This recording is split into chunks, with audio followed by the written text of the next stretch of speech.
Let us move now from the crowded streets of the medieval city into the halls of power. Where once you imagined yourself as an ordinary townsman, we now turn our eyes toward the throne of England and the young king who once sat upon it. His name was Richard II.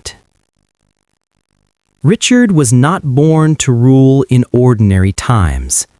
He came into the world in 1367 in the city of Bordeaux while it was still under English control. He was the grandson of the great King Edward III, whose reign had carried England into the long and difficult conflict we now call the 100 Years' War. From the very beginning, Richard's life was touched by grandeur and by fragility. His father was the celebrated Edward, known as the Black Prince, a warrior of unmatched reputation. But the Black Prince was gravely ill by the time Richard was still a child, and he died when the boy was only 10. Soon after, the old King Edward III also passed away. And so, in the year 1377, Richard, not yet an adolescent, ascended to the throne of England. Imagine the weight of a crown upon the head of a child, the halls around him filled with advisors, uncles, courtiers, each with their own ambitions and their own counsel. The kingdom itself was restless. Wars abroad strained its coffers, while discontent simmered at home. In these early years, Richard leaned heavily on the guidance of his counselors, but even as a boy, he displayed a strong sense of dignity and majesty. Chroniclers often remarked on his appearance, tall with fine features and a keen awareness of his own station. One of the defining moments of his young reign came only 4 years later, in 1381, during what has come to be known as the Peasants' Revolt. Discontent with high taxes and years of hardship had driven thousands of ordinary people into rebellion. They gathered in London, storming buildings, threatening the court, and demanding change. It was here that Richard, still only 14 years old, revealed a rare kind of composure. Standing before the furious crowd, he spoke to them directly. He spoke with calm assurance, promising reforms, pledging to hear their grievances. For a moment, it seemed that his words carried enough weight to soothe the unrest. Many believed that this was the moment when Richard truly became a king. But as years passed, the promise of that youthful courage gave way to a different reality. Richard's reign grew more troubled. He began to rule with a sense of absolute authority, insisting on the majesty of his crown and bristling at any opposition. His court became known for its refinement, its art, its pageantry, its attention to ritual, but also for its extravagance. Taxes were raised, favorites were promoted, and resentment deepened among the nobles. By the 1390s, Richard's rule was increasingly unstable. His cousin, Henry of Bolingbroke, the son of John of Gaunt, grew in influence. Henry was ambitious, careful, and determined. Tensions between the two men grew until Richard made a fateful decision. He exiled Henry, stripped him of his inheritance, and sought to strengthen his own grasp on the throne. But fortune can change quickly. When John of Gaunt died, Richard seized his estates for the crown. Henry returned in defiance, landing with an army. Support for Richard crumbled swiftly. Nobles who once bowed to him now sided with his rival. Richard, unprepared for such betrayal, found himself abandoned. In the year 1399, Richard II was deposed. He was taken into custody, forced to abdicate, and confined within Pontefract Castle. What precisely happened to him there remains a matter of quiet speculation. Most accounts agree that he died in captivity the following year, in 1400. Some suggest he starved, deliberately or by neglect. Others claim he was quietly killed. Whatever the truth, his reign ended not with triumph, but with silence, far from the majesty he once insisted upon. Imagine then the contrast. A boy who once calmed a furious mob with his words, ending his days alone in a cold stone keep. A king who demanded reverence for his crown, undone by the ambitions of his own cousin. Richard's story is not one of great victories on the battlefield, nor of lasting reforms. It is the story of a fragile throne, of a monarchy struggling to define itself in a turbulent age, and of a man whose youth promised brilliance, but whose later years revealed the limits of power when it is wielded without restraint. And so Richard II passed into history. A king remembered more for the drama of his downfall than for the strength of his rule. His life reminds us of the instability of medieval power and the fleeting nature of majesty in a time when loyalty could shift with the wind. As we leave his story behind, let the memory of Richard's crown rest quietly in the background, like a faded echo of ceremony. And let us move forward toward another mystery of the medieval age. We leave behind the troubled reign of Richard II and turn now to a different kind of story. Not of one king, but of an entire brotherhood. A brotherhood that once stood at the very center of medieval power, and then, almost suddenly, seemed to vanish. The Knights Templar. The order began in the early 12th century. A group of knights, deeply devoted, swore themselves to protect pilgrims traveling to the Holy Land. At first, they were few in number, humble, even poor. Their first quarters were in part of the old Temple of Solomon in Jerusalem, from which they drew their name. But over time, the Templars grew. They fought in the Crusades, they trained relentlessly, and they became known for their discipline and bravery. And yet, it was not only on the battlefield that they found power. The order became wealthy. Pilgrims entrusted them with money for safekeeping, and in time, the Templars developed one of the first systems of banking in Europe. Imagine the great castles they built. Strongholds with thick walls, heavy gates, and towers that rose high above the landscape. These were not only military bases, but also centers of administration, where records were kept and wealth was guarded. By the 13th century, the Templars were powerful indeed. Too powerful, some thought. Their lands stretched across Europe and the Middle East. Kings borrowed from them. Merchants entrusted them with treasures. The order was exempt from many local laws, answering directly to the Pope himself. And then, as quickly as their rise, came their fall. In the year 1307, King Philip IV of France turned against them. He was deeply in debt to the Templars, and perhaps feared their influence. On a single day in October, his agents struck. Across France, Templars were arrested. Their leaders were accused of heresy, of secret rituals, of crimes whispered but never clearly proven. The charges were dark, but evidence was uncertain.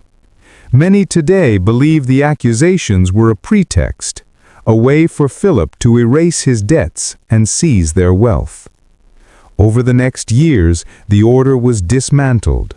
Trials were held. Some Templars confessed under pressure. Others resisted. By 1312, the Pope had officially disbanded the order. Its leaders, including the Grand Master Jacques de Molay, were executed. And here begins the mystery. What became of the Templars' immense treasure? Contemporaries believed they held vast stores of gold, relics, and documents. But when their castles were seized, little was found. Some said the wealth had been moved in secret. Others claimed that the Templars' treasure was less material and more spiritual, knowledge, relics, or even secrets too dangerous to reveal. Legends grew. Stories told of wagons rolling out of Paris by night, loaded with chests, bound for hidden locations. Some imagined treasure buried deep beneath the Temple Mount in Jerusalem. Others suggested it was spirited away to Scotland, to be guarded in secrecy. Still others linked the Templars to myths of the Holy Grail or the Ark of the Covenant. Of course, historians remain cautious. It is possible that much of the supposed treasure was exaggerated or spent long before the order fell. Yet the absence of clear records, combined with the dramatic end of the Templars, left a space for imagination. And into that space, centuries of mystery have flowed. Today, ruins of their fortresses still stand across Europe and the Middle East. Silent stones, weathered by centuries, holding whatever truths they once knew. Step into one and you may find a vaulted chamber, cool and dim. Carvings of crosses still etched into walls. Empty recesses where chests might once have been stored. A reminder that what was once so powerful can, in time, become a hushed echo. For those who like to dream, the treasure of the Templars may still be out there, resting quietly, hidden away. For others, the true treasure lies in their story, the rise of a brotherhood, the sudden fall, and the enduring mystery that refuses to fade. And as we leave behind the Templars, their cloaks of white and red, fading like a banner in the wind, we turn now to a different side of the medieval world. A world not of soldiers or kings, but of noblewomen, whose lives reveal another layer of the medieval city. We have walked the narrow streets of the medieval city. We have listened to the story of a king undone by his own power. And we have wandered through the mystery of the Knights Templar. Now, let us step into a quieter, more refined world. A place of tapestries, carved wooden furniture, and long corridors of stone. The world of the medieval noble lady. Imagine yourself waking in a chamber within a great manor, or perhaps a castle. The walls are thick, designed to protect against storm and siege alike. The windows are small, their glass a luxury not always present.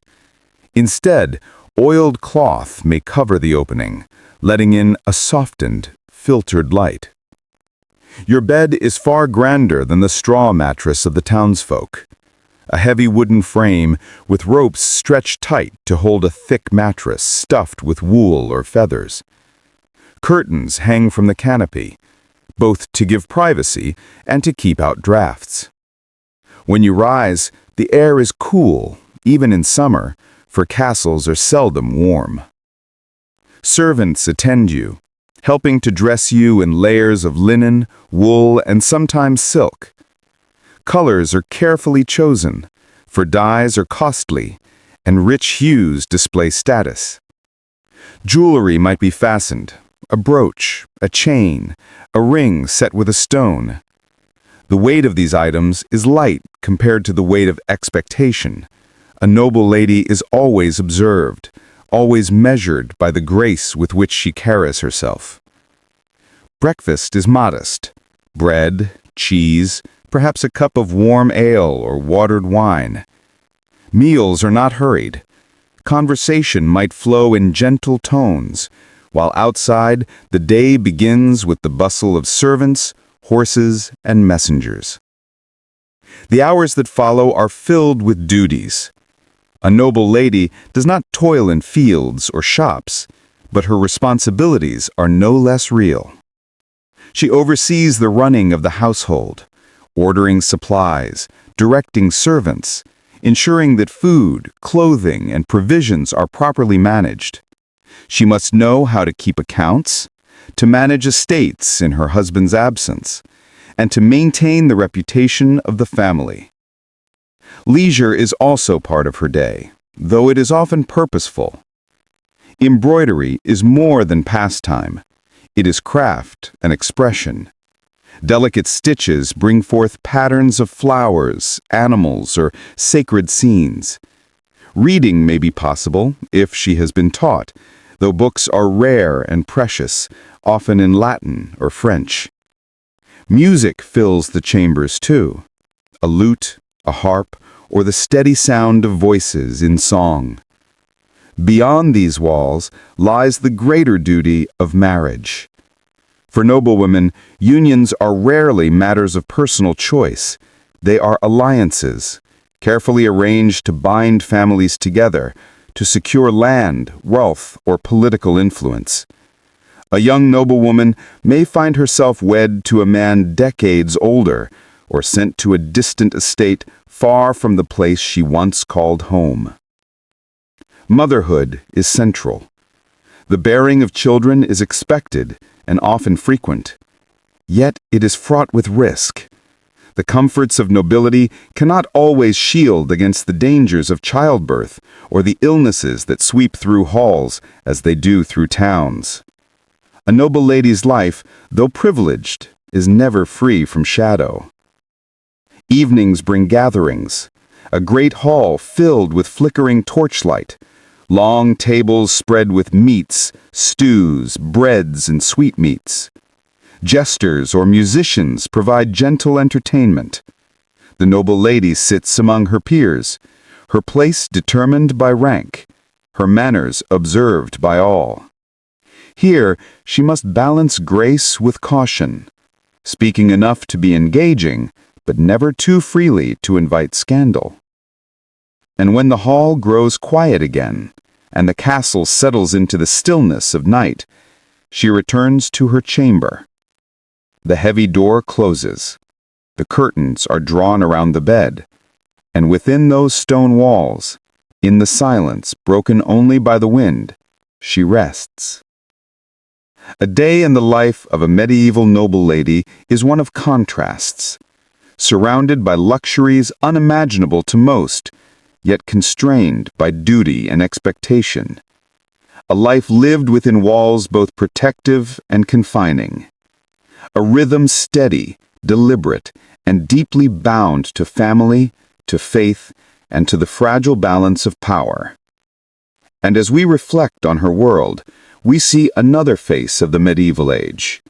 Not only hardship in the streets, not only mystery in the cloisters, not only kings upon their thrones, but the quieter endurance of women whose lives shaped households, families, and, in their own way, the course of history itself. Perfect. Let's bring the journey to a close with a gentle, reflective conclusion that eases the listener into rest. And so, our walk through the medieval city draws to an end. We began among the crowded streets, where life was harsh and unrelenting. We followed a young king, Richard II, from his hopeful beginnings to his quiet downfall. We considered the mystery of the Knights Templar, whose treasure may never be fully known. And we stepped into the world of noblewomen, where duty, grace, and quiet strength defined each passing day. The medieval world was many things at once. It was noisy and crowded, yet also solemn and reverent. It was filled with hardship, but also with rituals, beauty, and a sense of shared faith. For those who lived within its walls, the rhythm of daily life was steady, familiar, a cycle of work, prayer, and rest. As you listen now, perhaps in the quiet of your own room, you may notice the contrast. Where their nights were often cold, yours is warm. Where their food was scarce and plain, yours is plentiful and varied. Where their lives were bound to survival, you are free to drift, to imagine, to rest without fear. History, in this way, offers perspective. It reminds us of how far the world has changed and how deeply human lives have always been shaped by place, by time, and by circumstance. So, as you settle deeper into your pillow, allow these images of the past to fade softly into the background. The echo of footsteps on cobblestones, the toll of a distant church bell, the rustle of silk within a noble chamber. Let them become gentle, distant, like a lullaby of time itself. The medieval city never truly slept, but you may now let yourself drift. Rest, knowing that the past is far away and the present is here, calm and safe. Good night. Welcome, and thank you for settling in. Today, we will embark on a slow, meandering journey along the banks of the Nile, tracing the rhythms of life in ancient Egypt. Imagine yourself waking to the soft, golden light of dawn spilling across a village of mud brick homes. The air is thick with the scent of the river, mingling with the warmth of the sun and the faint aroma of cooking grains. In this journey, we will explore what it was truly like to live in one of history's most enduring civilizations. We will look beyond the monumental pyramids, the awe-inspiring temples, and the hieroglyphs that still whisper across millennia. We will step gently into the everyday, the human, and the quietly fascinating aspects of life.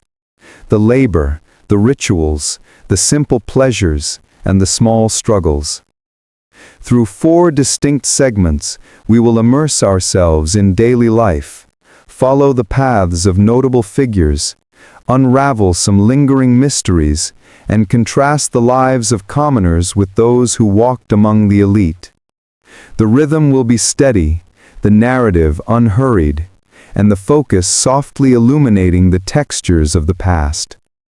Allow yourself to drift along with the current of the Nile, letting history wash over you in a gentle, measured cadence.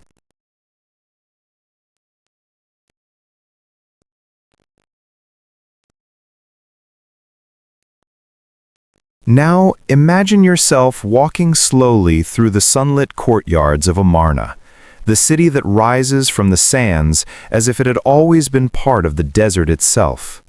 The air carries the warmth of the sun-baked mud and the faint scent of oils and incense from nearby temples. Here you are not a farmer, but a witness to the quiet ambition and curiosity of a pharaoh who sought to reshape the spiritual world around him. Akhenaten, once known as Amenhotep IV, is a figure of both fascination and calm intensity. From the moment he ascended to the throne, he sought to guide Egypt along a new path. Rather than adhering to the long-established pantheon of gods, he chose to focus worship on Aten, the sun disk, the giver of light and life. His vision was unique, a gentle insistence that the divine could be singular yet omnipresent, like the sun itself. Imagine him moving through the palace corridors with Nefertiti by his side, her presence both elegant and commanding. She is not merely a consort, but a partner in this unfolding experiment of devotion. Together they oversee rituals that differ from tradition, prayers offered in open courtyards where the sunlight falls evenly upon all who gather. Every morning, the rhythm of devotion begins anew, soft chants rising, hands lifted in quiet reverence. The challenges of their reign are subtle but persistent. Traditional priests, bound by centuries of ritual, view this singular worship with suspicion. Nobles accustomed to influence through the old temples adjust reluctantly, their quiet frustrations lingering like shadows along the palace walls. Yet Akhenaten and Nefertiti persist, moving with a serene determination, crafting art and architecture that reflect their vision, elongated forms, intimate family depictions, and temples open to the sky, where light itself seems to caress the stone. Life at court carries both the ordinary and the extraordinary. Nefertiti, with her graceful gestures and calm authority, guides the education of their children, overseeing the scribes and artisans who translate vision into marble, pigment, and gold. Akhenaten, while distant from the daily grind of common life, moves among his people in careful observation, measuring the impact of his reforms, adjusting ceremonies, and ensuring the daily rhythms of the city flow smoothly. Yet even in this seat of power, uncertainty quietly lingers. The winds of history are unpredictable. Beyond the palace, the Nile continues its timeless course, indifferent to human ambition. The city of Amarna, carefully planned and meticulously maintained, rests on the fragile hope that this new vision will endure. You can almost sense the quiet tension, a gentle reminder that even the grandest plans are subject to time and circumstance. During moments of rest, you might imagine the pharaoh and queen walking along the terrace as the sun lowers in the sky, casting long shadows over sandstone walls. The glow of evening softens the stark lines of power, revealing the tender interactions between ruler and family, between the ambitious and the ordinary. These subtle details, the glance, the gesture, the soft-spoken words, form the gentle pulse of daily life at the very heart of Egypt's experiment in devotion. And as the night descends upon Amarna, you can picture lamps being lit in the palace chambers, the faint flicker of flame illuminating delicate frescoes. The rhythm of life continues, calm yet purposeful, steady yet filled with quiet complexity. This is the story of rulers who sought to reshape the spiritual landscape, whose ambitions intertwined with the textures of daily life, and whose legacy endures in the whispers of stone and paint. Now, imagine yourself stepping quietly into the golden silence of a tomb, the air still and faintly cool, filled with the faint scent of aged wood and resin. You are not rushing, but moving slowly, your steps measured, as though each movement is part of a quiet meditation.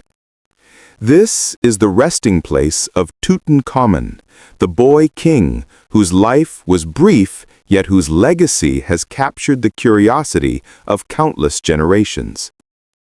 Tutankhamun ascended the throne at a young age, following the radical reforms of Akhenaten. The world around him was one of transition, a delicate balance of old traditions and new visions. And yet, his reign was short, ending at just 18 or 19 years of age. Scholars have long debated what led to his untimely death, and the mystery is as gentle as it is compelling, a puzzle suspended in time. Some suggest an illness, a quiet vulnerability that was part of the rhythm of life in ancient Egypt. Others propose an accident, perhaps a fall from a chariot, a momentary slip that altered the course of history. There are even whispers of intrigue and familial tension, though these remain uncertain, like faint echoes in a vast desert. As you imagine these possibilities, notice how the mind drifts between certainty and speculation, the gentle pull of curiosity lulling you into contemplation. The tomb itself is a world frozen in careful arrangement. Golden masks, delicate jewelry, painted chests, and ritual objects are laid out with precision, each artifact a quiet note in a larger symphony of remembrance. You can picture the artisans at work, their hands steady and meticulous, shaping each piece not in haste, but with deliberate care, honoring both the boy king and the traditions that preceded him. As you move slowly through this imagined space, consider the significance of these objects.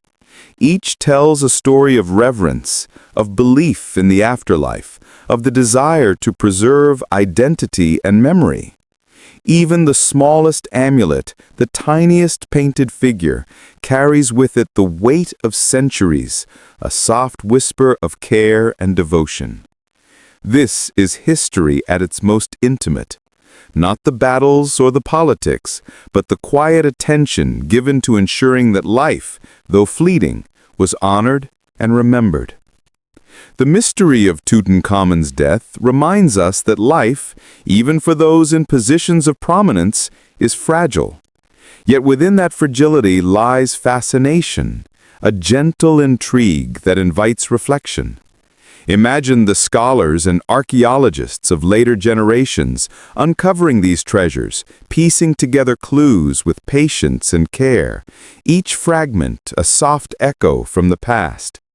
The tomb is silent, yet it speaks in subtle ways, of family, of devotion, of the rhythms of life and death in a civilization that has long since faded from sight, but not from memory. And as you let your mind wander through these quiet halls, consider the broader perspective, a civilization that endured for millennia, shaped by rivers, sun, and sand, by rulers and farmers alike. Tutankhamun's life, though brief though it was, becomes a gentle lens through which to contemplate the cycles of history, the impermanence of life, and the soft, persistent pulse of human endeavor across time. Now, imagine yourself slowly approaching the grand palace of a pharaoh, where the sunlight glimmers off limestone walls and the gentle rustle of palm trees sways in the warm breeze. Here, life takes on a different rhythm, one of measured luxury, careful ceremony, and subtle exertions of power. The sounds are softer, the spaces broader, the air carrying faint perfumes of lotus and myrrh. In the palace, servants move quietly through the corridors, carrying water in delicate jars or arranging offerings on stone altars. You can imagine the soft clatter of sandals on polished floors, the muted laughter of children playing in shaded courtyards, and the occasional low murmur of advisors speaking in hushed tones. The environment is carefully curated, designed to display the stability and grandeur of the pharaoh's rule. Yet it is not without its quiet demands. Meals are elaborate, yet soothing. Imagine trays of bread, fruits, and dates arranged with precision, fish grilled over gentle embers, and honey-sweetened pastries that glimmer under the sun.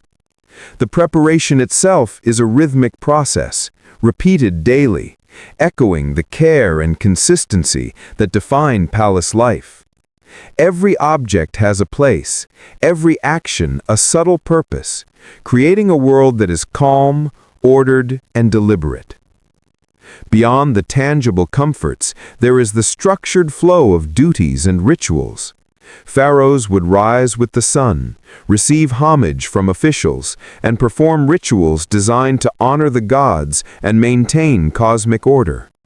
Yet, despite the apparent formality, the pace is steady, measured, almost meditative. The rituals themselves are gentle repetitions, chants and gestures performed with calm precision, a quiet reflection of the harmony that the pharaoh seeks to project across the land. In the private chambers, the pharaoh and family might enjoy quiet moments of reflection or leisure. Nefertiti or other consorts might engage in gentle conversation, while music, soft and soothing, fills the rooms with a sense of serenity. The walls are adorned with painted scenes of daily life, divine interactions and celebrations, each image a reminder of continuity, tradition, and the gentle flow of time.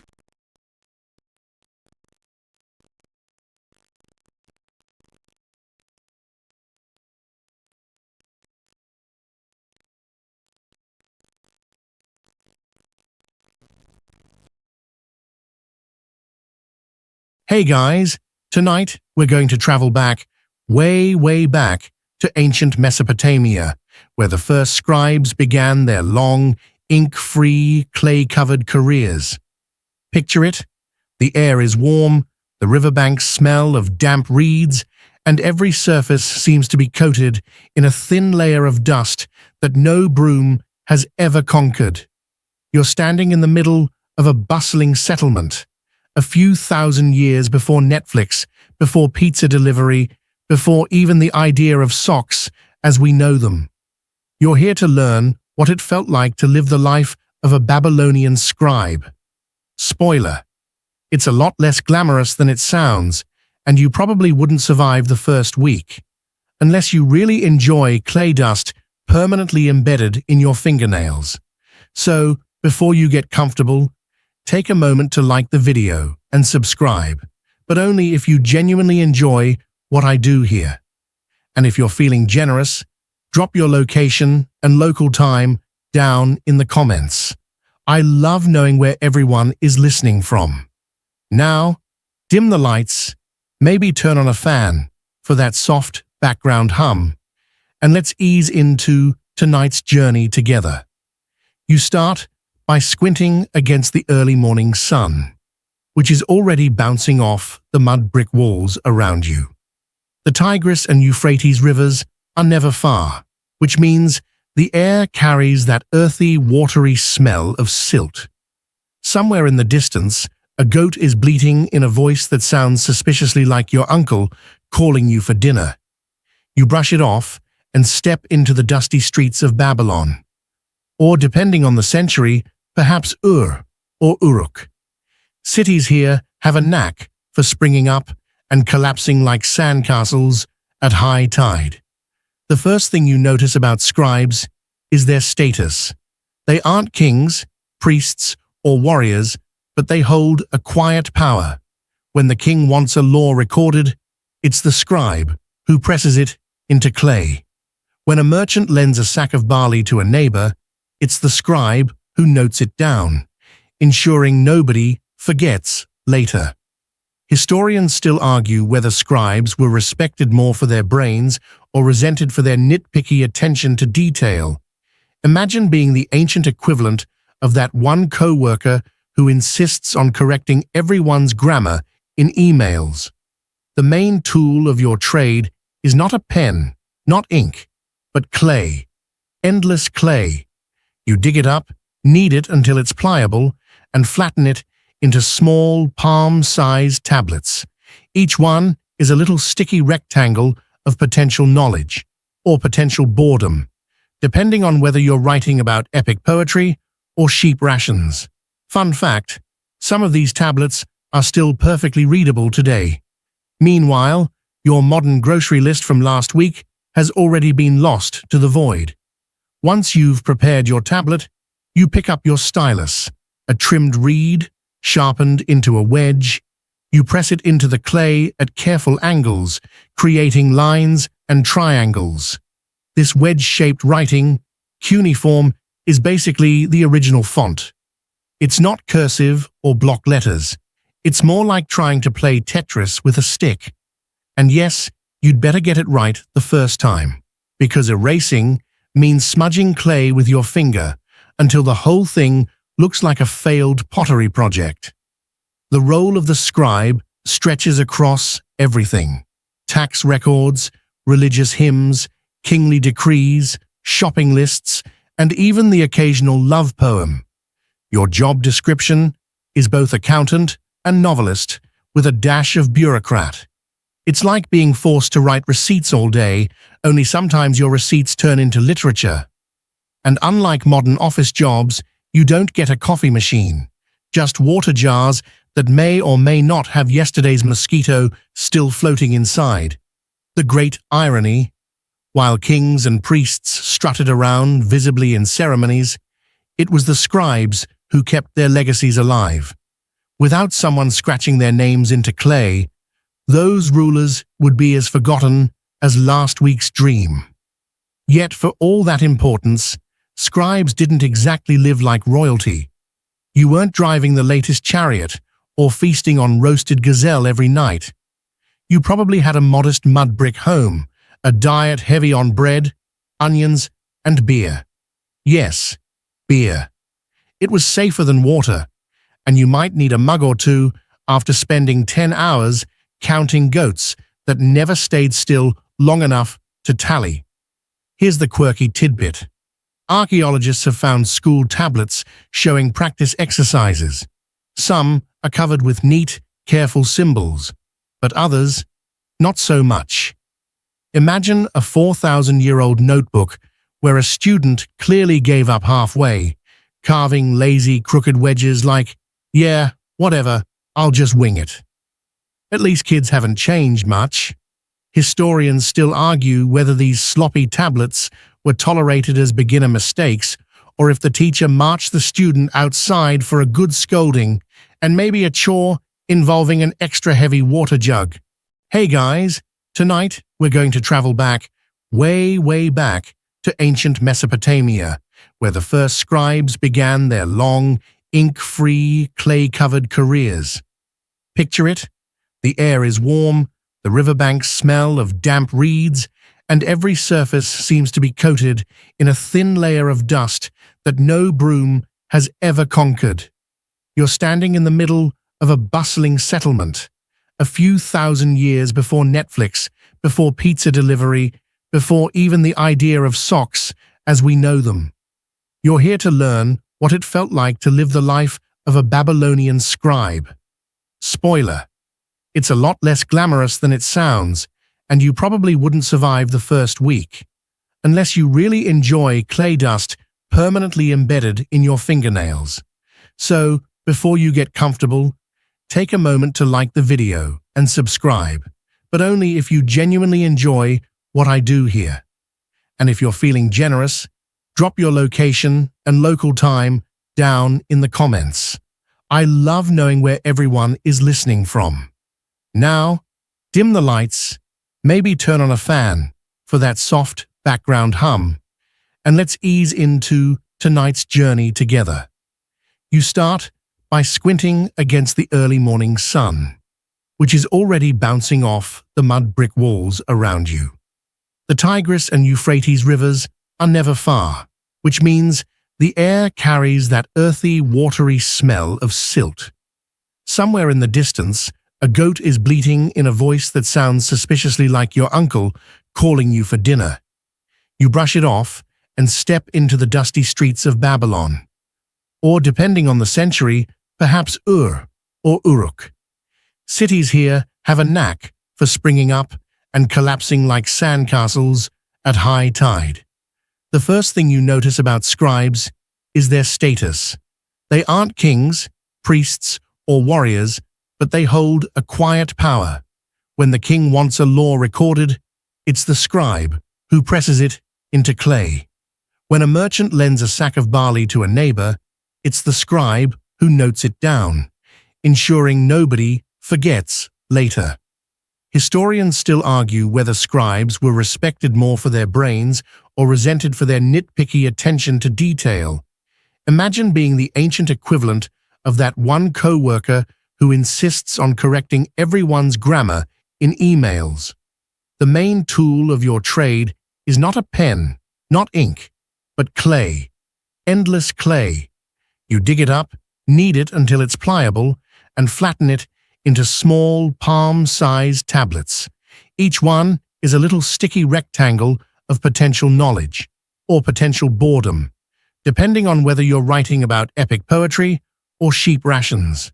Fun fact, some of these tablets are still perfectly readable today. Meanwhile, your modern grocery list from last week has already been lost to the void. Once you've prepared your tablet, you pick up your stylus, a trimmed reed, sharpened into a wedge. You press it into the clay at careful angles, creating lines and triangles. This wedge-shaped writing, cuneiform, is basically the original font. It's not cursive or block letters. It's more like trying to play Tetris with a stick. And yes, you'd better get it right the first time, because erasing means smudging clay with your finger until the whole thing looks like a failed pottery project. The role of the scribe stretches across everything: tax records, religious hymns, kingly decrees, shopping lists, and even the occasional love poem. Your job description is both accountant and novelist, with a dash of bureaucrat.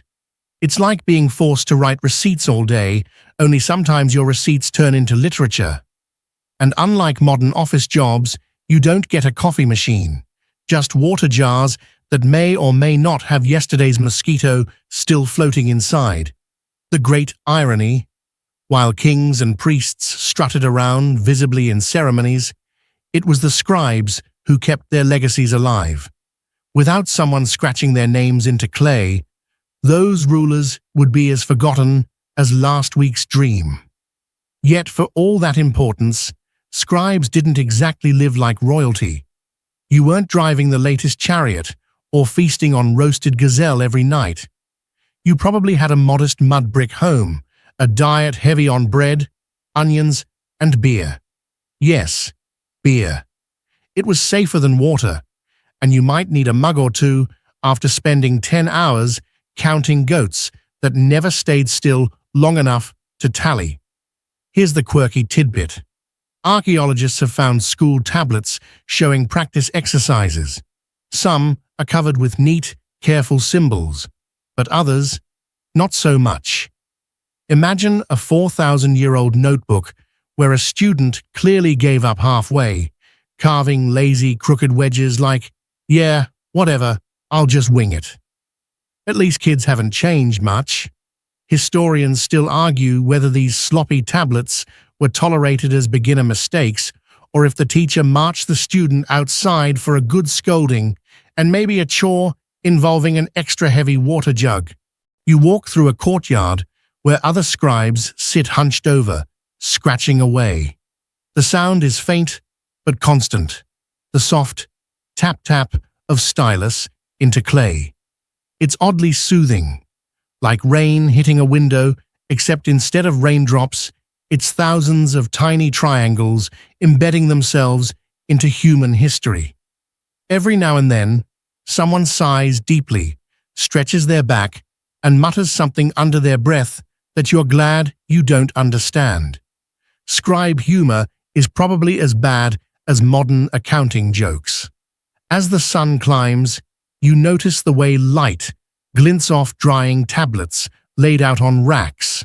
They'll be stored in temple archives, palace storerooms, or shoved under floorboards, waiting for some modern archaeologist to rediscover them millennia later. You picture one of your shopping lists: 2 onions, 3 loaves, 1 jar of beer, being displayed in a glass case at a museum, and you can't help but laugh.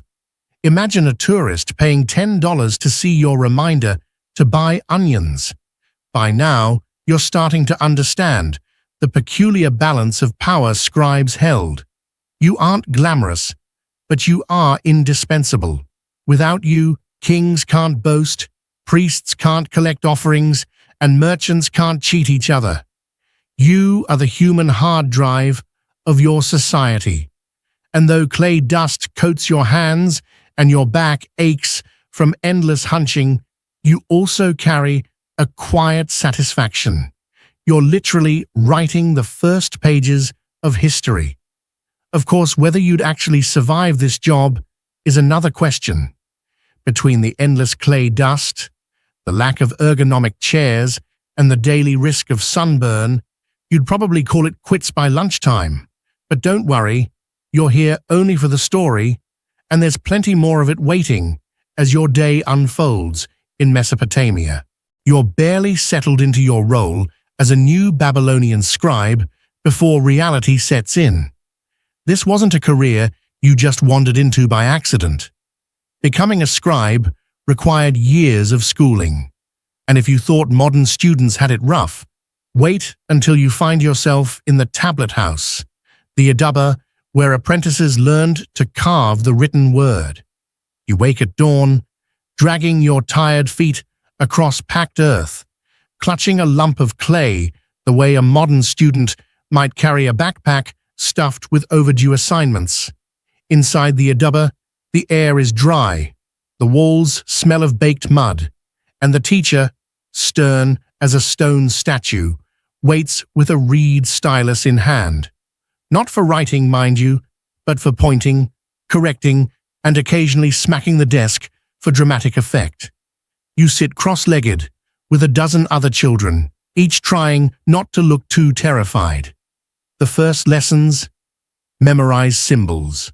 Not letters, not even words, but hundreds upon hundreds of wedge-shaped marks, each with its own meaning.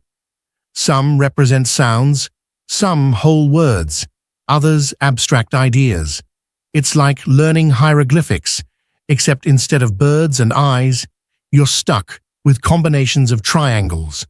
Your clay tablet, moist and soft, sits in your lap. You press the stylus, trying to make the correct wedge shape, only to realize you've jabbed the clay too deeply.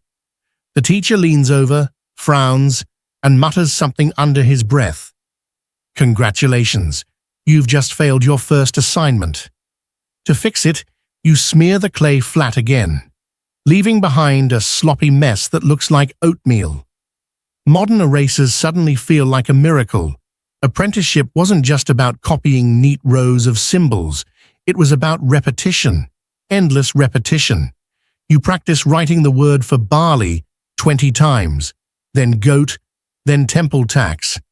Your wrist aches, your back complains, and your fingers feel like they've been chewing on reeds instead of carving with them. Historians still argue whether apprentices were mostly children of wealthy families, or if talented kids from humbler backgrounds could claw their way in. Either way, one thing's clear: this was no casual hobby. You either committed to years of clay carving drudgery, or you gave up and went back to farming onions in the hot sun. Every now and then, you glance at the other kids. Some are neat freaks, producing elegant little wedges that look almost professional. Others are clearly struggling. One boy nearby has turned his tablet into a chaotic scattering of triangles, like a hedgehog rolled through it. And then there's the prankster who tries to sculpt a doodle of a donkey instead of writing grain. The teacher notices, of course, and suddenly the prankster is tasked with fetching water jars all afternoon. The moral: don't doodle donkeys on your clay homework. And yes, punishments were a real part of this training. Some surviving tablets even contain student complaints, scrawled in frustrated wedges. The teacher hit me, or he punished me with a stick. You can practically hear the ancient equivalent of, "Ugh, I hate this class." At least modern kids can vent on social media. Here, your complaints become archaeological evidence for future generations. Still, there's a rhythm to the day. Morning drills in symbols, short breaks with bread and dates, then back to copying longer texts. Sometimes you're tasked with memorizing proverbs. One tablet lists wisdom like, "A scribe who knows nothing, what is he?" Or, "He who does not listen, his learning will vanish." It's the ancient equivalent of motivational posters, except instead of a sunset and an eagle, you've got clay and wedges. Here's your quirky tidbit for the day. Some teachers apparently made students practice while singing their lines. Imagine chanting "barley, barley, barley" in a sing-song voice, while your classmates echo back like a slightly depressed choir. Whether this actually helped memory or just annoyed everyone is up for debate. Historians still argue whether these chants were central to education or just a quirky habit of one over-enthusiastic teacher. By late afternoon, your fingers are cramped. Your clay tablets are scattered around you like a mini-brick factory, and your brain is swimming with symbols. You sneak a glance at the doorway, where sunlight slants in golden and tempting. Freedom is out there, kids running, goats wandering, a merchant shouting about fresh figs, but nope, you're stuck indoors, scratching triangles into clay, because that's the price of becoming a scribe. The apprenticeship could last years, sometimes a decade or more. You'd advance from simple lists to complex contracts, then finally to literature, epic tales, hymns, myths. Only once you'd proven yourself precise enough to record temple accounts without losing a cow or two would you graduate to the real deal. Until then, you're just another kid covered in clay dust, dreaming of escape. But here's the funny thing. Despite the punishments, the drudgery, the aching knees, many apprentices grew genuinely proud of their skill. To be a scribe was to rise above the fields and the plow. You'd earn status, steady work, and the ability to preserve your civilization's memory. And somewhere in that tired, inkless classroom, you feel a little spark of ambition. If you can just survive a few more years of chanting barley and dodging the teacher's stylus, you'll make it. For now, though, you rub your sore hands, press one last triangle into the clay, and remind yourself, this is just the beginning. The clay dust clings to your hair and nostrils as you stumble out of the tablet house, still half hearing the echo of your classmates chanting barley in the back of your mind.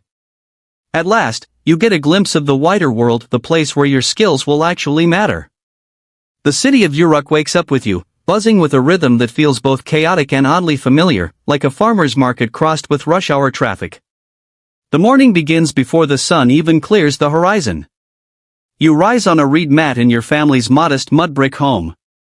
Your mother is already grinding grain with a heavy stone, the steady scrape echoing through the walls. The smell of baking bread drifts in, mingling with the tang of onions sizzling in a small clay pan. Breakfast isn't glamorous, mostly flatbread and watered beer, but it's hearty enough to fuel you through the day. You stretch, rub your stiff shoulders, and mentally prepare for another round of endless lists, tablets, and numbers.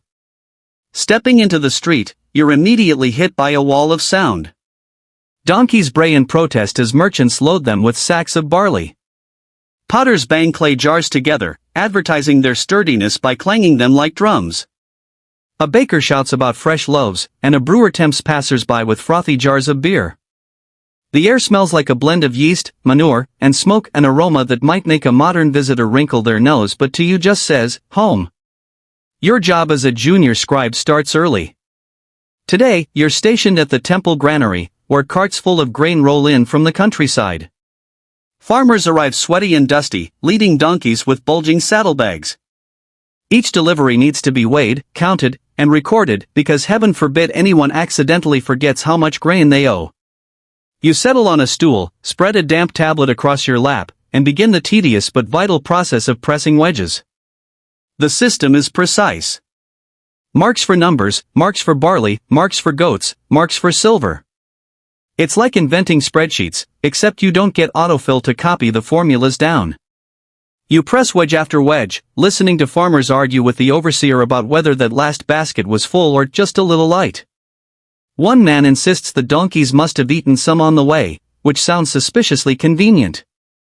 You record the official number anyway, scribes aren't here to play detective, just to make the record. Historians still argue whether scribes were completely impartial clerks or if they sometimes played favorites. Maybe you'd write down a generous total if the farmer slipped you a fig or two. Maybe not. Either way, the weight of responsibility rests in your clay-covered hands, and you can't help wondering whether one sloppy wedge could someday lead to a palace audit. By mid-morning, the sun is fierce. Sweat trickles down your back, clay tablets dry too fast in the heat, and your stylus keeps sticking. To keep focus, you chew absently on the end of your reed, the way a modern student gnaws a pencil. The taste is bitter, grassy, and not at all satisfying, but it beats nodding off in front of the overseer. You wonder if every scribe has teeth marks on their stylus or if it's just your nervous habit. As you work, the temple bell clangs, a heavy bronze ring that carries across the city. Priests in long robes sweep past with solemn faces, carrying baskets of bread and jars of beer as offerings to the gods. You pause for a moment, stylus hovering over clay, watching the procession. The sight is impressive, even moving, but you can't help thinking, someone has to record all that bread and beer, too. And guess who that someone usually is? Yep, scribes again. Here's your quirky tidbit for the morning. Sometimes, when scribes recorded temple rations, they slipped in doodles of animals or exaggerated numbers, almost like inside jokes. Archaeologists have found tablets with unusually fat sheep drawings, leading to speculation that some bored scribe decided to have a little fun. Historians still argue whether these were teaching exercises, acts of humor, or just mistakes. Personally, you like to imagine a grumpy scribe chuckling to himself as he secretly gave a donkey the world's biggest ears. The market outside the temple walls adds its own rhythm to your day. You hear women haggling over spices, shepherds calling out their flocks, and children chasing each other through the crowd. A man selling date syrup nearly collides with a potter balancing a stack of jars, and you can't help but smile at the chaos. It's noisy, messy, alive, and every bit of it somehow ends up in the hands of scribes.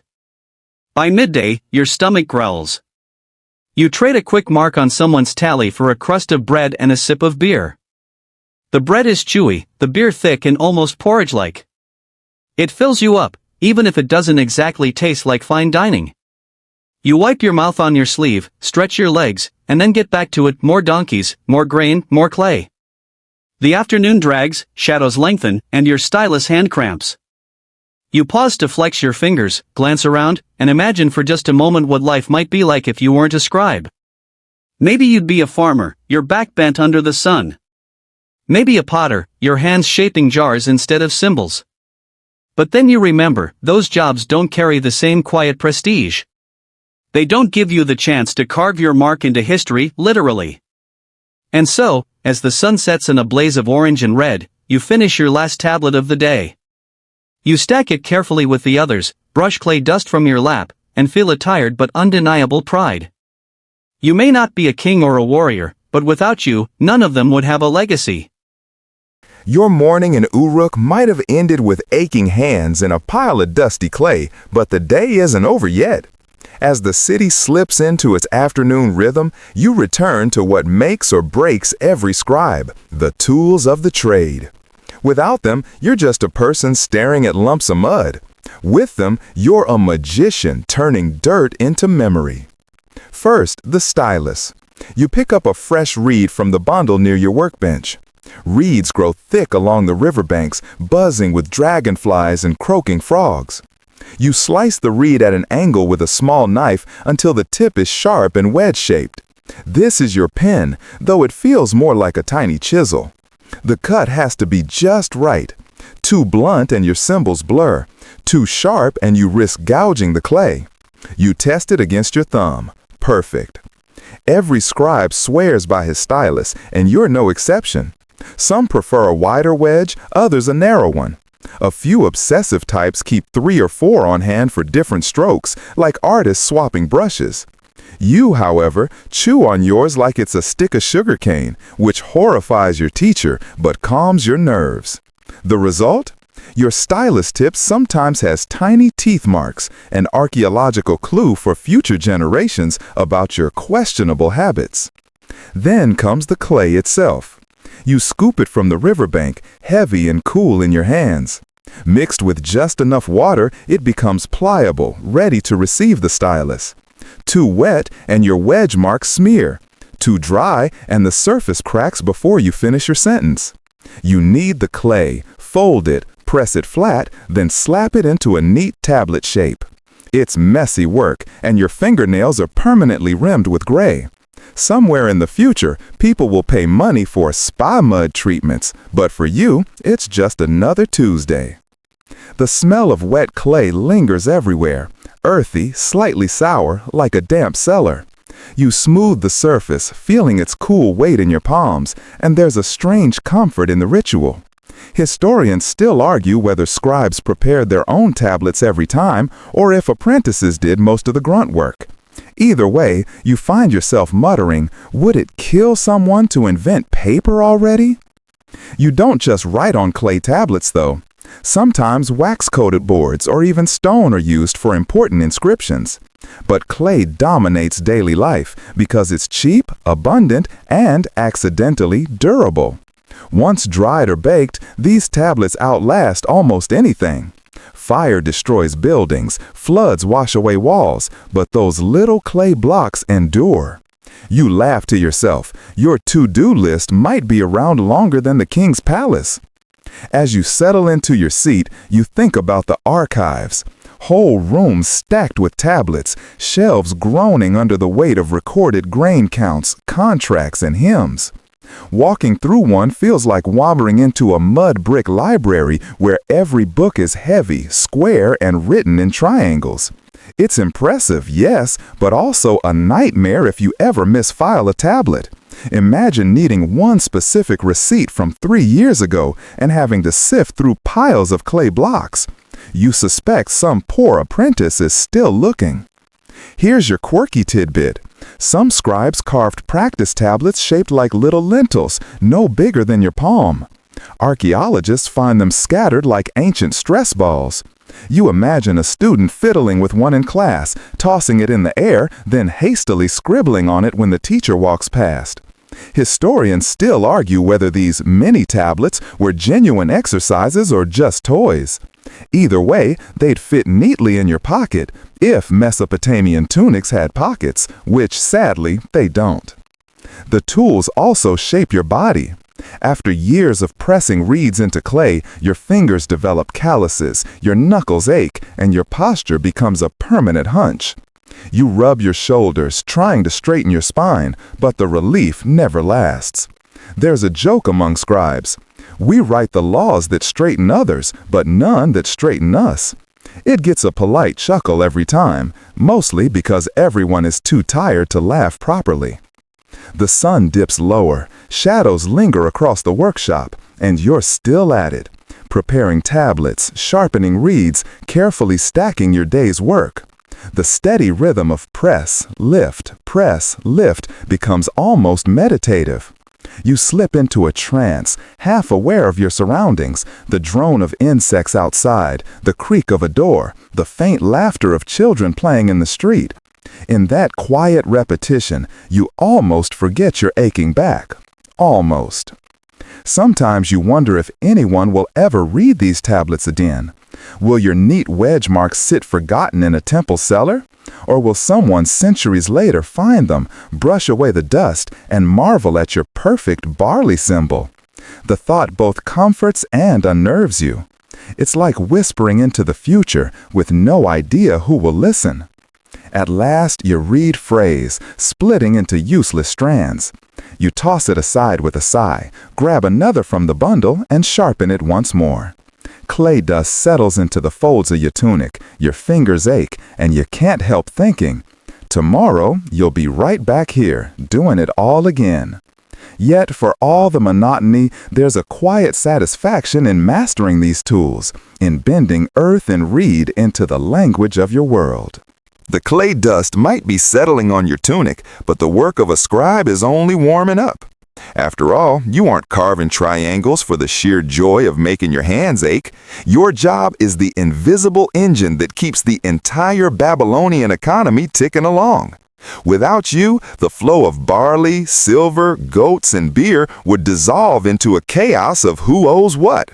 Imagine thousands of farmers shouting, "I paid already," at once, and you'll see why scribes are indispensable. Your morning starts at the counting house, a long hall beside the temple where the air smells of grain, sweat, and damp clay. Merchants shuffle in carrying jars, baskets, and contracts. Some bring cattle, their hooves clopping on the stone floor. Others drag sacks of barley so heavy the seams split, leaving trails of golden grain across the floor like breadcrumbs to a very boring fairy tale. You sit cross-legged with a tablet on your lap, stylus ready. A merchant approaches, huffing from the weight of his goods, and you begin your dance of numbers. One mark for 10 goats, another for a jar of silver, another for barley. It's like juggling, except your balls are tiny wedges that could ruin a contract if angled wrong. Here's the mainstream fact. Mesopotamia basically invented accounting. Every contract, loan, and tax collection was meticulously tracked in cuneiform.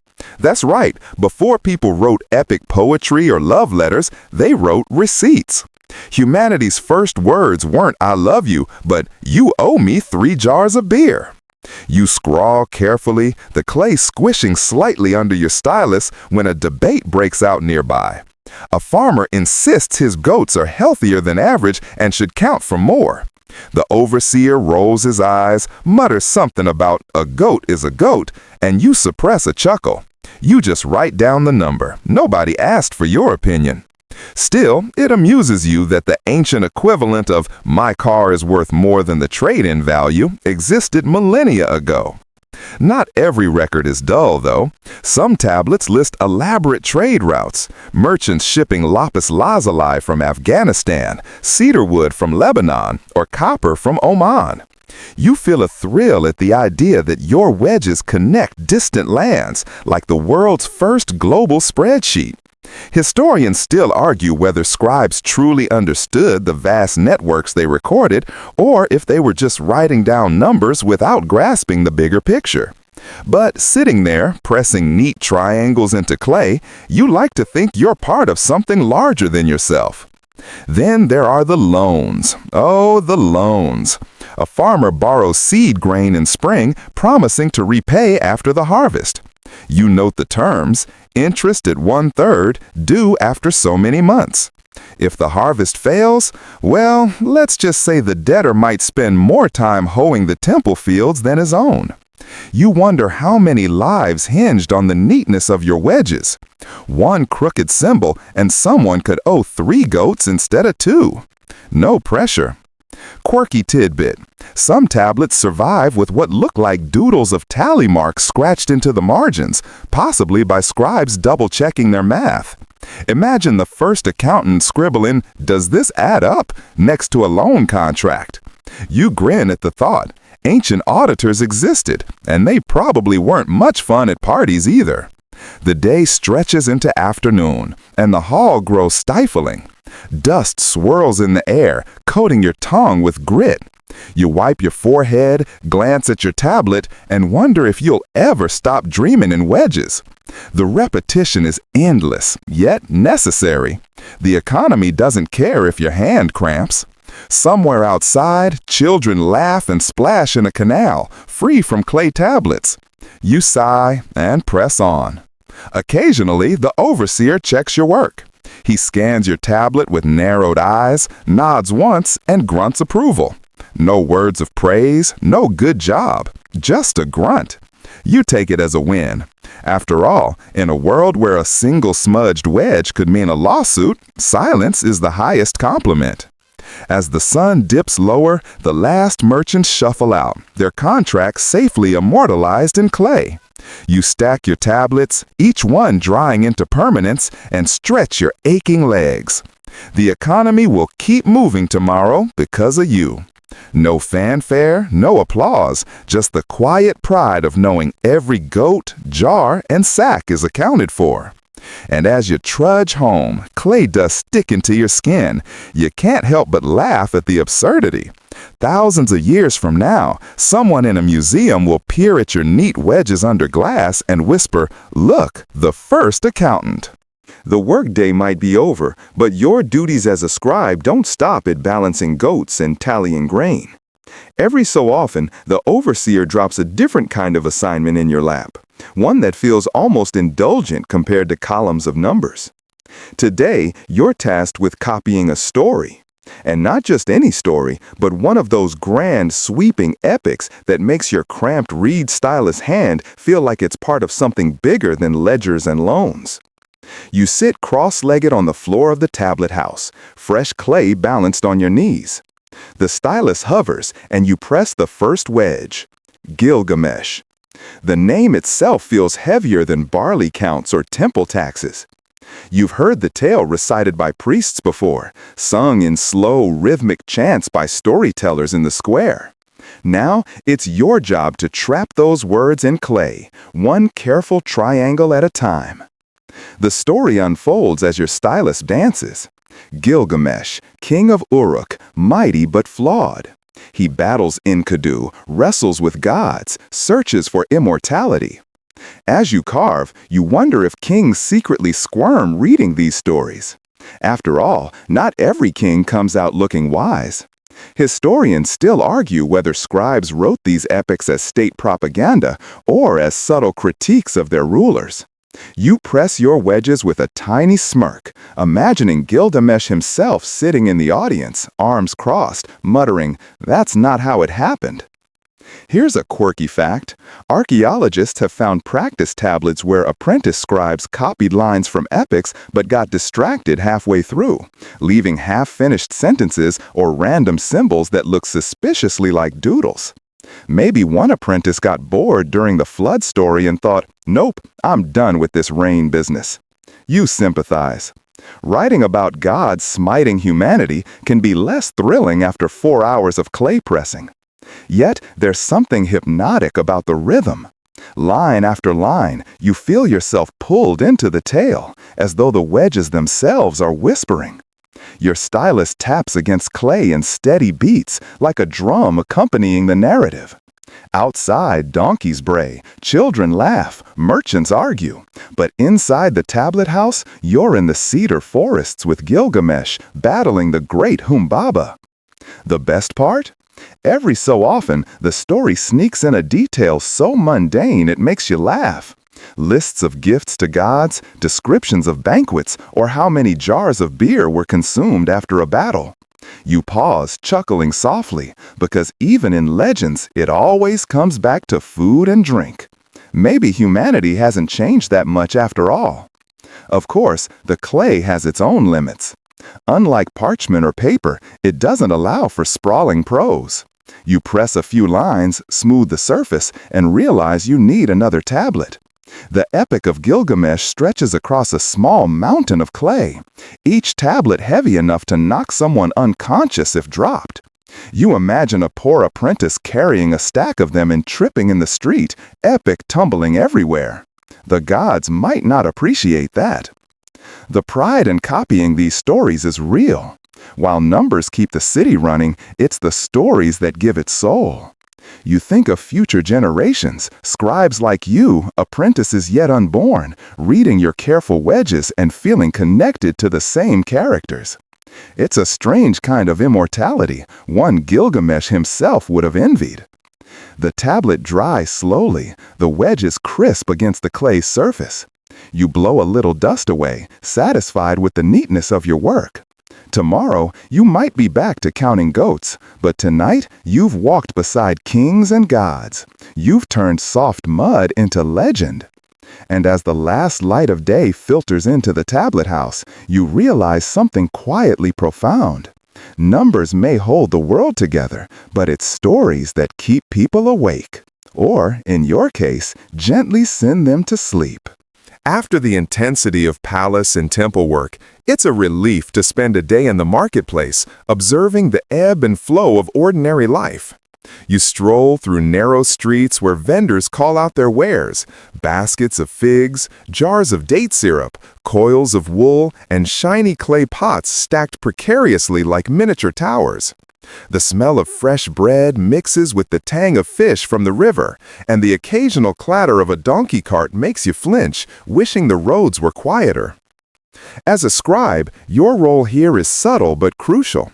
You aren't just observing, you're counting, recording, and ensuring the city's economy hums.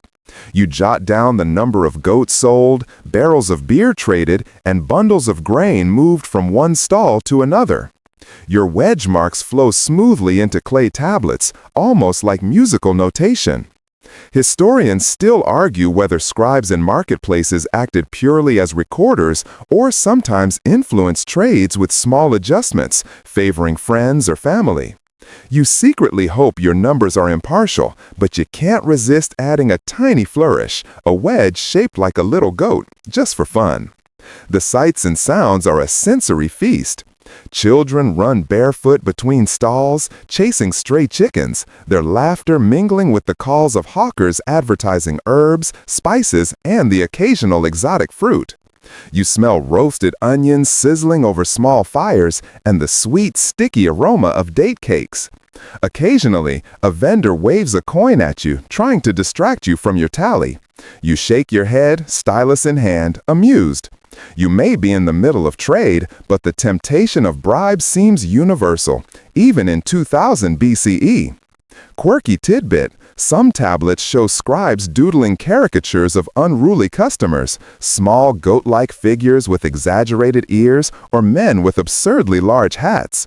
You imagine your ancient counterpart snickering under his breath, thinking, someday they'll dig this up and wonder what it means.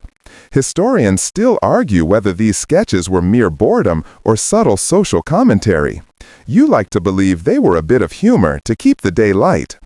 You navigate past merchants bartering for cloth, sometimes stopping to note weights and measures. Scales clink and the occasional fruit topples from a basket, rolling underfoot. The rhythm of this space is different from the palace or temple. It's messy, vibrant, unpredictable. And yet, even here, scribes maintain the invisible thread of order, connecting buyers, sellers, and officials through precise records. Occasionally, you pause to watch artisans at work, potters spinning their wheels, blacksmiths hammering molten metal, and weavers threading intricate patterns. You imagine the clay of your tablets capturing their labor, silently acknowledging their craft alongside yours. You scribble a few lines for the unusual transactions, a rare copper ingot changing hands, a basket of imported figs, and think about the long chain of human effort that leads to this bustling market scene. By afternoon, the sun has warmed the narrow streets, and the smell of roasted grain and sweat fills the air. Merchants shout, children shriek, and donkeys bray as if in chorus. You carefully finish your tallies, stack the tablets, and glance at the crowd. Each wedge is a record of life, small but significant, a way to hold the chaos at bay. As you leave the marketplace, tablets clutched to your chest, you notice the shadows stretching long and thin across the streets. You can hear a distant lute playing, and someone is singing a melody about gods and kings. For a moment, you imagine yourself in a different city, a different century, performing the same work, preserving the rhythm of life in wedge-shaped script. You shake your head, smiling at the timelessness of it all, and trudge home, clay dust stubbornly sticking to your tunic. After the bustle of the marketplace, you shift focus to an aspect of daily life that is both practical and peculiar: medicine and remedies. You sit at a low wooden bench in the corner of the temple, where small jars and clay tablets line the shelves like a chaotic library of cures. The smell of herbs, dried roots, and animal fat hangs in the air, sharp and earthy. Today, your task is to copy medical lists, recording treatments, dosages, and the occasional charm intended to ward off illness. Your stylus hovers over the clay as you begin with the mainstream facts. The Babylonians had surprisingly advanced knowledge for the era. They used bandages, poultices, and even attempted surgeries like setting broken bones. Instructions are meticulous. Grind a particular herb, mix it with honey, apply at dawn, repeat 3 times. You press wedges carefully, aware that a misplaced symbol could confuse an important treatment. Historians still argue whether these remedies were actually effective or if they functioned more as ritual prescriptions to reassure patients. Quirky tidbit: some of the tablets list remedies that feel downright strange to you. A concoction for headaches calls for a mixture of onions, crocodile dung, and a whisper of incantation. You grimace slightly, imagining the smell, and then shake your head with a smile, thinking, well, at least they were inventive. Despite the oddity, these prescriptions reveal a society deeply concerned with health and well-being, blending observation with superstition in ways that seem almost charmingly human. You notice a small group of apprentices nearby, practicing the spelling of ingredients while mimicking the gestures of a healer. One of them accidentally flings powdered herb onto a tablet, smudging a perfect row of wedges. The teacher sighs, sighing echoed by all the scribes present, and the young apprentice mutters an apology under his breath. You chuckle softly, recalling your own mistakes from years past. As the day continues, you copy lists of symptoms and remedies: fever, toothache, rashes, stomach pain. Some instructions involve massages or hot compresses. Others are purely magical, relying on chants, incantations, and ritual objects. There is a rhythm to the recording. Repetition lulls you into a gentle focus, almost like meditation. You press wedge after wedge, sometimes pausing to inhale the earthy aroma of dried herbs. Outside, the city carries on. You hear the faint bray of donkeys, the chatter of neighbors, and the splash of water from nearby canals. The contrast between the precise world of medical recording and the chaotic hum of life outside makes you smile. Life, it seems, is always a mixture of order and mess. By late afternoon, the tablets are complete. You stack them carefully, mindful of their fragile edges. Each tablet represents knowledge, sometimes practical, sometimes eccentric, always human. You step back, stretch your cramped fingers, and glance around the small workspace. The light filters softly through the reed blinds, casting long, warm shadows across the clay-strewn floor. The quiet satisfaction of the work washes over you. Tomorrow, you'll be back to counting grain or recording contracts, but today, you have preserved a small piece of Babylonian healing, blending observation, superstition, and human ingenuity in wedge-shaped permanence. You tuck your stylus away and step outside, the warm breeze brushing against your clay-stained tunic. You inhale, thinking of the smells, the sounds, the bustling city, and feel a profound connection to the tiny, persistent details that make life and history so vividly enduring. You might think that recording rituals and temple offerings is the peak of a scribe's responsibility, but your work also extends deep into politics and law. As the afternoon sun fades, you're summoned to the palace archives to copy decrees, contracts, and legal rulings. You trudge along narrow streets, clay dust coating your sandals, and pass merchants closing their stalls and children chasing stray goats. The palace feels both familiar and intimidating, a monumental mud brick structure that hums with authority. Inside, scribes bustle about, tablets clutched to their chests, voices low but urgent. Today, your task is a batch of legal contracts, sales of land, marriage agreements, and a few unusual cases that read like disputes over who gets the best goats. Your stylus hovers, ready to transform spoken words into enduring clay marks. Mistakes here aren't just embarrassing, they could affect someone's property, livelihood, or social standing. Historians still argue whether scribes had discretion in interpreting ambiguous decrees or if they merely acted as impartial recorders. Either way, your fingers tremble slightly as you begin. The contracts are precise, almost ritualistic in their wording. Each party's name, lineage, and promise must be noted accurately. One misaligned wedge could mean the difference between 2 goats and 3, which in this society is a serious deal. You marvel at the level of detail, land measurements, boundaries, the exact number of livestock, even the names of witnesses. It's like a combination of law school and accounting, with the added pressure of permanent ink, or rather, permanent clay. Quirky tidbit, archaeologists have discovered some tablets with what appear to be tiny corrections, erased wedges, scribbles, and even doodles of annoyed scribes' faces in the margins. You imagine your fellow scribes sighing mid-contract, muttering, "Yes, yes, I get it. 3 goats, now leave me alone." It's comforting to know that ancient bureaucrats had the same petty frustrations we do. As you press wedge after wedge, you notice reoccurring disputes.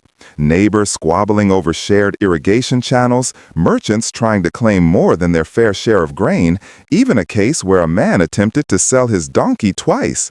You suppress a laugh, imagining modern lawyers shaking their heads over the same antics. The palace archivists glance at your work, frown at a misaligned mark, and grunt in approval.